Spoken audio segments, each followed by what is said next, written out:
नमस्कार मित्रों, इस क्लास में आपका स्वागत है। हम आज बात करेंगे रीतिकालीन कवि सेनापति की। इससे पहले हमने रीतिकाल के 7 कवियों की बात कर चुके हैं और अन्य क्लासें भी ले चुके हैं। तो प्यारे दोस्तों, चलिए शुरू करते हैं क्लास को।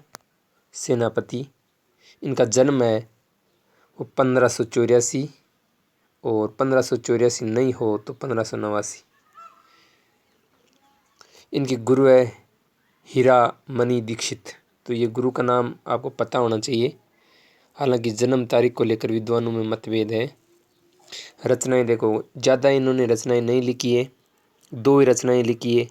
पहली है कवित रत्नाकर और यही रचना मिलती है अभी, और काव्य कल्पद्रुम, 2 रचनाएं हैं।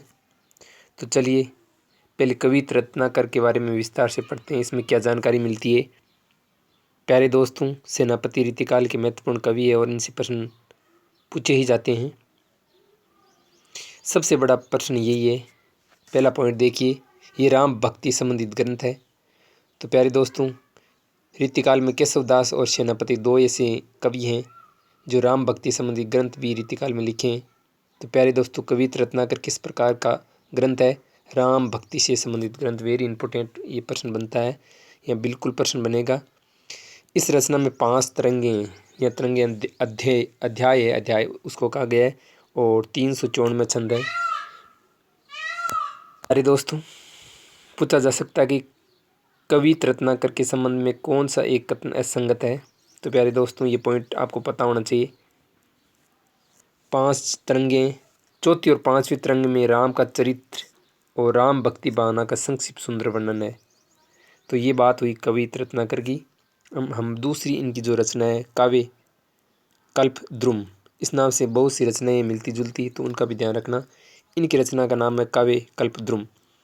इसमें मुख्यतः प्रकृति चित्रण मिलता है, तो वेरी इंपॉर्टेंट है।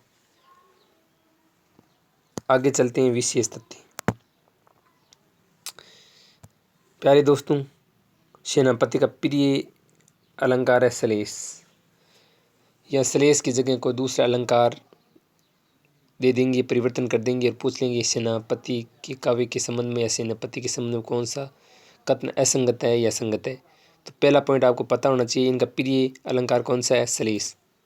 दूसरा, ये केशवदास की भांति भक्तिकाल और रीतिकाल की संधि रेखा पर स्थित है। जिस प्रकार केशवदास संधि भक्तिकाल और रीतिकाल की संधि रेखा पर स्थित है, वैसे ही सेनापति भी स्थित है।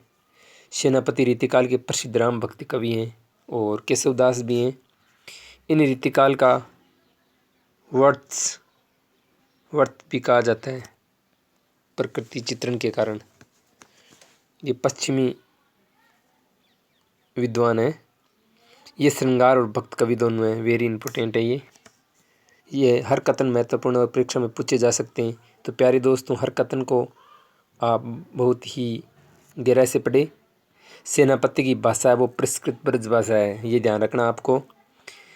इन्हें सलिष्ट भाषा विन्यास अत्यधिक प्रिय है। सेनापति अपने प्रकृति और सौंदर्य बोध के लिए विख्यात है। Very important. तो ये 8 जो कथन है ये आपको पता होना चाहिए। वेरी इंपॉर्टेंट है, बहुत ही महत्वपूर्ण है। इनको आप हल्के में नहीं ले, हर पॉइंट महत्वपूर्ण और पूछे गए और पूछे जा सकते हैं। अब देखिए इनकी चर्चित पंक्तियाँ देख लीजिए।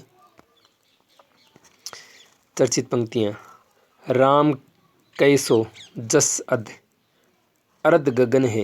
ये देखकर पूछ लेंगे कि रीतिकाल किस रीतिकालीन कवि की ये पंक्ति है। मैंने ज़्यादा पंक्तियाँ नहीं ली है और ज़्यादा इनकी है भी नहीं।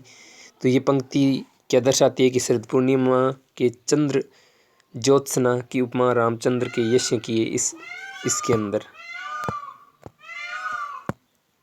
आगे देखो दूसरी पंक्ति, सेवक सीतापति को सेनापति कवि सोई, जाकी द्वे अर्थ कविताई निर्वाही की। तो ये भी आपको ध्यान रखना है। तीसरी पंक्ति देखो, सेनापति सोई सीतापति के प्रसाद, जाकी अपने सब कवि ध्यान दे सुनत कविताई है।